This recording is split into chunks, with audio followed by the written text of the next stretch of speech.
Assalamualaikum warahmatullahi wabarakatuh. Perkenalkan, nama saya Hasna Yulistina. Saya merupakan mahasiswi psikologi di Universitas Insan Cita, Indonesia. Video ini saya buat untuk memenuhi tugas ujian tengah semester pada mata kuliah Abnormal Psychology. Pernah nggak sih kalian merasa bahwa perasaan kalian itu dapat berubah dengan begitu cepat? Dari yang tadinya bersemangat, kemudian tiba-tiba menjadi terpuruk. Nah, bayangkan jika perubahan tersebut terjadi dalam skala yang lebih ekstrim, di mana hal itu mempengaruhi cara kita berpikir, cara kita bertindak, dan cara kita berinteraksi dengan orang lain. Nah, itulah yang dirasakan orang yang memiliki gangguan bipolar, yaitu sebuah kondisi kesehatan mental yang ditandai oleh ayunan mood yang drastis dari mulai mania hingga depresi. Dalam video ini kita tidak akan hanya membahas tentang apa itu gangguan bipolar, tetapi kita juga akan membahas tentang bagaimana 4 sudut pandang psikologi memandang definisi gangguan bipolar tersebut. Apa itu bipolar? Dari sudut pandang psikoanalisis, behavioristik, humanistik, dan kognitif.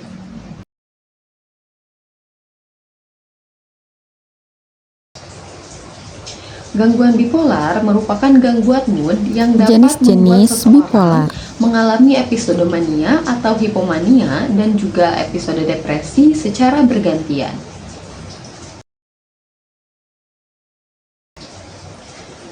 Bipolar ini memiliki beberapa jenis, diantaranya bipolar 1, di mana bipolar 1 ini ditandai dengan satu episode mania penuh dan kemudian diikuti dengan fase depresi. Kemudian ada bipolar 2, di mana bipolar 2 ini ditandai dengan seseorang yang mengalami hipomania atau mania yang lebih ringan dan juga depresi mayor. Yang ketiga yaitu ada cyclothymic disorder, di mana cyclothymic disorder ini merupakan ciri-ciri episode mania yang terjadi kepada seseorang, namun tingkatnya lebih ringan tapi terjadi dalam jangka yang panjang. Seperti yang sudah saya jelaskan tadi, bahwa orang yang mengalami gangguan bipolar itu dapat mengalami episode mania dan juga episode depresi. Nah, episode mania ini memiliki beberapa ciri-ciri, yaitu memiliki energi yang berlebihan, kemudian berbicara cepat, dan ide yang melompat-lompat. Selain itu, ketika orang mengalami episode mania, dia juga akan tidur lebih sedikit atau bahkan tidak tidur sama sekali. Dan yang ketiga, ciri-cirinya yaitu ciri-ciri episode depresi. Dia akan lebih impulsif dan penuh resiko karena tidak bisa mengendalikan dirinya.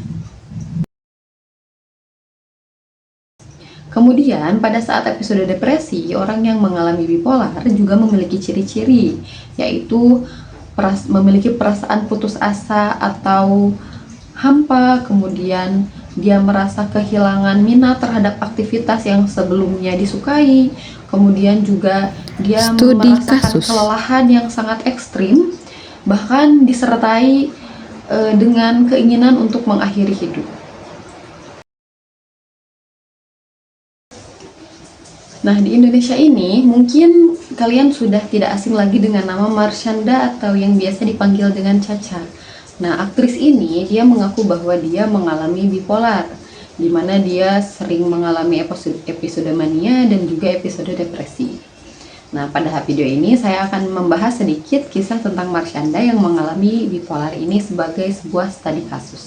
Gue Andrani Marshanda, nama lengkapnya, panggilannya Caca. Jadi tahun 2009 itu aku ingat itu adalah diagnosa isu mental kedua yang aku punya. Awalnya 2009, 2007 bener. Kalau 2007 waktu itu aku disebut sama psikiater depresi mayor. Itu jarang ada yang tahu sih. Terus 2009 itu aku terdiagnosa bipolar sesudah 2 minggu full 14 hari nggak tidur sama sekali.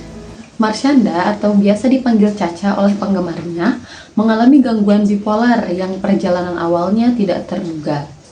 Sejak remaja, Jadwal syuting yang padat memaksakannya untuk meminum kopi hingga 5 kali sehari agar tetap terjaga, sehingga hal ini menurunkan kualitas tidurnya secara drastis. Ketika orang-orang khawatir, Caca ini diberikan saran untuk mencoba Xanax, di mana Xanax ini merupakan obat penenang yang kemudian akhirnya dia konsumsi tanpa pengawasan dokter. Lambat laun dia merasa bahwa pengkonsumsian obat ini sudah tidak baik, sehingga dia berhenti mengkonsumsi ini dan kemudian tubuhnya bereaksi dengan withdrawal yang hebat, di mana dia mengalami marah yang meledak-ledak, kemudian insomnia yang makin parah, panik, dan depresi. Karena tidak jujur soal penggunaan obat kepada psikiater, diagnosis yang tersampaikan awalnya adalah depresi berat, baru kemudian dialih-artikan sebagai gangguan bipolar. Dan butuh waktu hingga 4 tahun bagi Caca untuk benar-benar mengakui dan menerima kondisinya ini sebagai bagian dari kehidupannya. Kini, Caca tak hanya menjalani pengobatan dengan terapi perilaku dan obat penstabil suasana hati, ia juga berani berbicara terbuka sebagai advokat kesehatan mental. Hal ini menginspirasi banyak Analisis orang teori untuk tidak psikologi. takut mengakui akan kekurangannya, tetapi juga berusaha tetap semangat untuk kembali pulih. Analisis teori psikologi. Mari kita analisis gangguan bipolar ini berdasarkan 4 pandangan psikologi. Yang pertama yaitu melalui pendekatan psikoanalisis. Psikoanalisis memandang bipolar sebagai konflik batin antara dorongan primitif dan kebutuhan kasih sayang yang tidak terpenuhi. Mania bisa menjadi mekanisme pertahanan untuk menghindari rasa sakit emosional dari depresi. Trauma masa kecil seperti kehilangan figur penting dapat mempengaruhi keseimbangan emosi hingga dewasa. Pendekatan yang kedua yaitu melalui pendekatan behavioristik. Behaviorisme melihat bipolar dari pola belajar yang terbentuk melalui penguatan dari lingkungan. Fase mania mungkin mendapat penguatan positif, misalnya pujian karena terlihat produktif. Fase depresi bisa mendapat penguatan negatif, misalnya terbebas dari tugas atau mendapat perhatian ekstra. Terapi perilaku fokus pada membentuk rutinitas sehat, mengurangi penguatan negatif, dan memperbanyak perilaku adaptif. Pendekatan yang ketiga yaitu melalui humanistik. Pendekatan ini menekankan kebutuhan akan penerimaan tanpa syarat atau unconditional positive regard. Ketika self-ideal dan self-real sangat berbeda, individu bisa merasa terpecah antara euforia mania dan keterpurukan depresi. Tekanan sosial untuk selalu sempurna dapat mengikis makna hidup yang sebenarnya. Terapi humanistik membantu klien menerima dirinya apa adanya, menemukan tujuan hidup yang otentik, dan membangun keselarasan batin. Dan yang keempat merupakan pendekatan kognitif. Bagi Aaron Beck, bipolar terkait dengan distorsi kognitif. Pada fase mania, keyakinan irasional seperti saya tidak bisa gagal atau semua ide saya brilian.